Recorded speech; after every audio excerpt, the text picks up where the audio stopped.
नमस्कार बच्चों, जैसे कि आप सभी को पता है कि हाल ही में ईएसबी के द्वारा कुछ प्रपोज्ड किया गया था कि इस तरीके से सिलेबस रहेगा, कौन सी साल में 3 परीक्षाएं होगी। और इसके पहले भी ये वीडियो बनाकर बताया गया था आप सभी बच्चों को। बच्चों यहाँ पर आप देखोगे इस नोटिफिकेशन में रूल नंबर 21 जो है उसको जानना आपके लिए बहुत आवश्यक है। और ये क्या है, आप पूरा वीडियो देखिएगा और अंत तक इस वीडियो को देखने के बाद अपनी प्रतिक्रिया जो है कमेंट बॉक्स में जरूर दीजिएगा। जैसे कि आप सभी को पता है कि व्यापम के द्वारा जीएडी के द्वारा एक प्रपोजल भेजा गया था और आप सभी बच्चे यानी कि कोई संस्था हो, शिक्षक हो, जितने भी विद्यार्थी हैं वो अपना जो है आपकी तारीख जो देखेंगे बच्चों की 5 जून तक का जो है आपको सभी को अपने सुझाव भेजना है। और कहाँ सुझाव भेजना है इसके बारे में भी हमने बात करी थी। तो अब हम यहाँ देखेंगे कि सर ये रूल नंबर 21 क्या है। जैसे कि आप देखोगे एमपी ईएसबी रूल नंबर 21 जो है कि ईएसबी अधिकतम 2 बार ही सरकारी नौकरी देगा। क्या है ये सरकारी नौकरी, क्या देगा, क्यों देगा, किस तरीके का देगा। बच्चों ऑफिशियली नहीं आया है पर ये मान के चलो ये ऑफिशियली होगा। देखो कुछ बच्चे इसको मान के चलो ये होगा तो कोई के लिए अच्छा भी है, कोई इसको बुरा भी कहेगा, क्योंकि हर सिक्के के बच्चों 2 पहलू होते हैं। तो चलिए शुरुआत से हम शुरू करते हैं और एक एक लाइन को अपन बारीकी से समझते हैं। सबसे पहले यदि आप देखोगे तो ये जो सार्वजनिक सूचना थी बच्चों 21 मई के दिन आई थी और इसमें कर्मचारी चयन मंडल की भर्ती परीक्षाओं को संचालित करने के लिए नवीन प्रारूप नियमों के ऊपर जन परामर्श मांगा गया था। और यहाँ देखिएगा कि आप यदि किसी व्यक्ति, संस्था या हितधारक को कोई आपत्ति सुझाव देना हो तो 5 जून 2026 के पहले वो अपने सुझाव दे सकता है।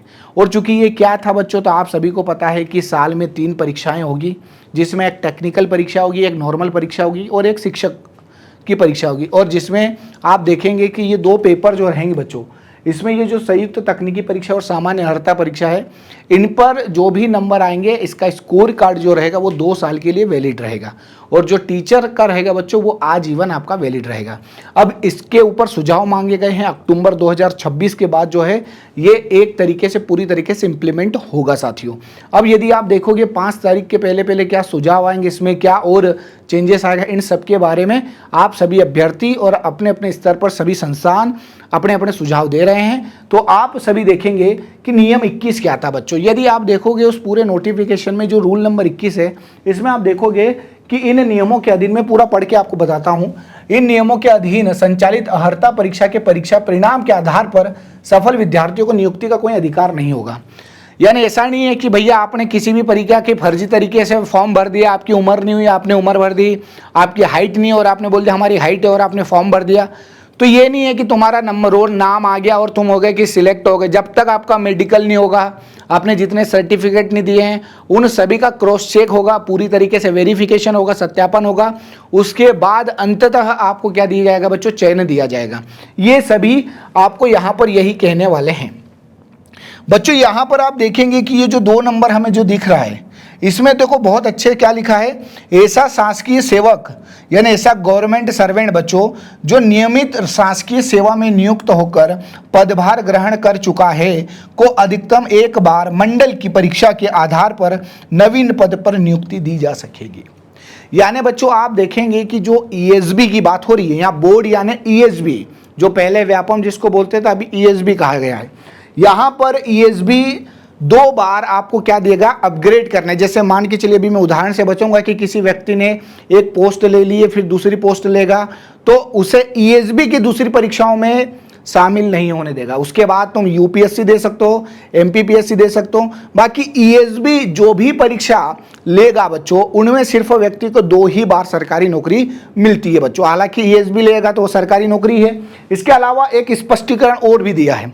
वो स्पष्टीकरण क्या है बच्चों, जैसे कि मान लीजिए कि यदि कोई अभ्यर्थी किसी भी वर्ष की परीक्षा के आधार पर शासकीय सेवा में नियुक्त होकर पदभार ग्रहण कर सकेगा। जैसे मान लीजिए कि कोई बच्चा है बच्चों, उसने एक कांस्टेबल का पद लिया और वहां पर उसने अपॉइंट होकर पदभार ग्रहण कर लिया, तो उसकी नियमित शासकीय सेवा में रहते, मान लीजिए कि वो कांस्टेबल है और उसकी नियमित रहा, तो 1 बार उसकी नियुक्ति कर दी जाएगी, उसके बाद नहीं करेंगे। और ये याद रखना कि इन नियमों के पहले किसी ने 5-7 साल पहले भी कोई नौकरी ली है, देखो यहाँ लिखा है, इन नियमों के प्रवृत्त होने के पूर्व से कार्यरत शासकीय सेवकों को भी अधिकतम 1 ही बार नवीन पद पर नियुक्ति दी जा सकेगी।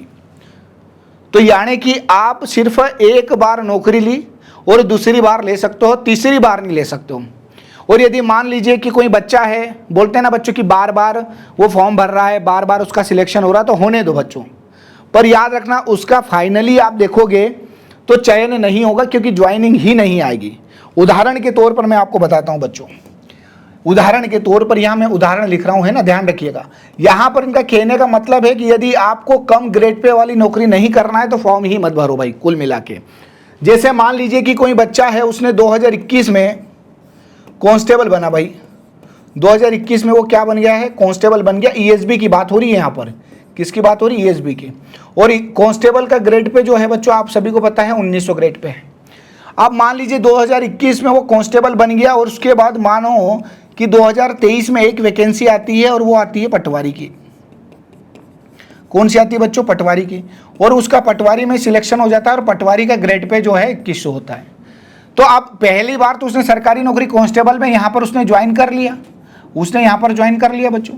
उसके बाद यदि वो पटवारी भी ज्वाइन करता है तो उसके लिए ईएसबी का दरवाजा बंद है इसके बाद, यानी यदि उसको नौकरी करना है ईएसबी की तो आजीवन पटवारी रहेगा साथियों।